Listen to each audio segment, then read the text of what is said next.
I know everybody is telling you, believe in yourself, believe in yourself. I would say, please doubt yourself. Whatever is going right or wrong in your life, first thing is to see, maybe it's me who caused this. Look at it carefully, if it's not you, then we look at others. The so-called confident idiots are stepping on everybody's everything and walking. Self-belief or any kind of belief will bring you confidence without clarity. The level of damage that's happened to this planet and to life around us, everything is because confidence without clarity. If you had little doubt about what you're doing, you would think 10 times before you do something, isn't it?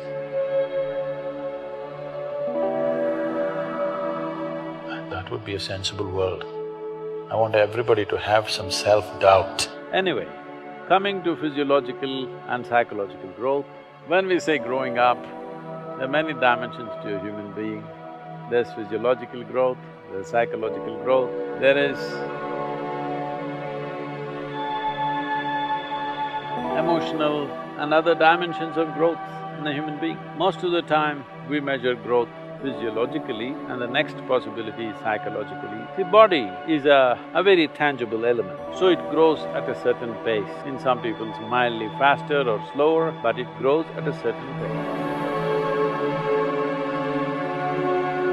But the psychological dimension of who you are is not such a tangible process, it's an intangible process, more flexible, more mobile or nebulous, so it should be able to grow well ahead of your physiological process. If growth pangs, if people are having, it is mainly because their psychological growth is not one step at least ahead of their physiological growth. So, though the same things have happened to trillions of people on this planet forever, still it looks like it's happening for the first time in the universe, and they're surprised and they're shocked and many things. This is just because their psychological growth is behind their physiological growth. This is very important. In a society, we create a situation where every child is psychologically at least one step ahead of their physiological growth. If you do just this one thing in your life, you will see whether it is adolescence or middle age or old age,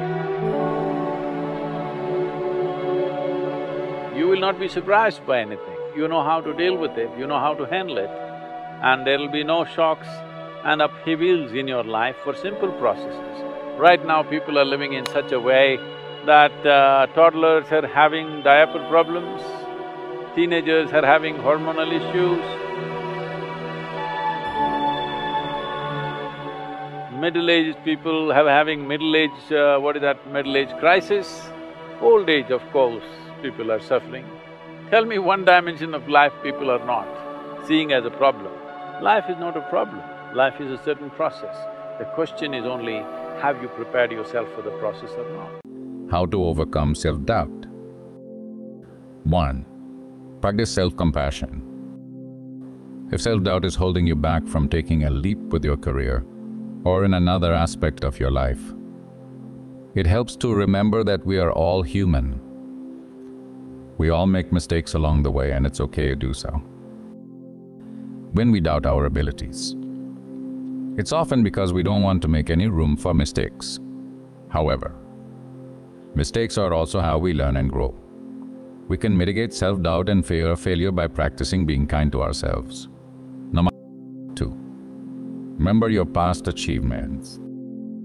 Remember when you may have been scared to do something, in school or work, but it actually ended up going really well. It helps to reflect on concrete achievements where something challenging for us turned into something great. A lot of achievements are born out of initial uncertainty or doubt. It helps to remind ourselves about the times that things have gone right, because the same thing could happen in the present moment. On the flip side, it's good to not focus too much on the past or past failures we might have had. The present moment is a new opportunity to do well, even if things didn't go right the first time. 3. Try to not compare yourself to others. They say that comparison is the thief of joy. This saying rings true in many ways. If you're experiencing self-doubt because you're afraid you won't accomplish something at the same level as someone else, then it can be a paralyzing feeling. Everyone's journey and ideas of success are different. What we can control and focus on is our own path and where we want to take it, regardless of where other people are at or what they have done. 4. Be mindful of your thinking.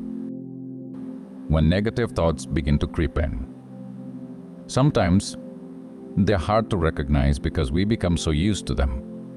Imposter syndrome thrives off of these negative thoughts that tell us that we aren't worthy of the place we're at or that we won't produce good work. Next time these thoughts persist, take a moment and ask yourself, if you really believe that they are true, consider how positive thinking may shift your mindset and allow you to be more confident in your abilities. 5. Spend time with supportive people. The friends and family members in our lives who believe in us and everything that we're capable of will always be on our side. When you're feeling self-doubt, surround yourself with these people. They can remind you of how talented and resilient you are during times when you're not feeling that way about yourself. 6. Find validation from within. While it's great to feel reassured from others that we are doing a good job or that we are capable of accomplishing a difficult task, it's equally important to have our own faith in ourselves. Constant reassurance doesn't mean much if we still don't believe in ourselves, even if we aren't the most confident about where we're at. It's good to practice being accepting of our strengths and all that we have to offer. 7. Remember that you're the harshest critic. Would you doubt a friend who took on a new job, or for the way they parent their kids the same way that you doubt yourself? The answer is likely no. We will always be the harshest critic for ourselves. It's a nice reminder to treat ourselves with the same kindness and compassion that we have for others. Instead of being so critical on ourselves,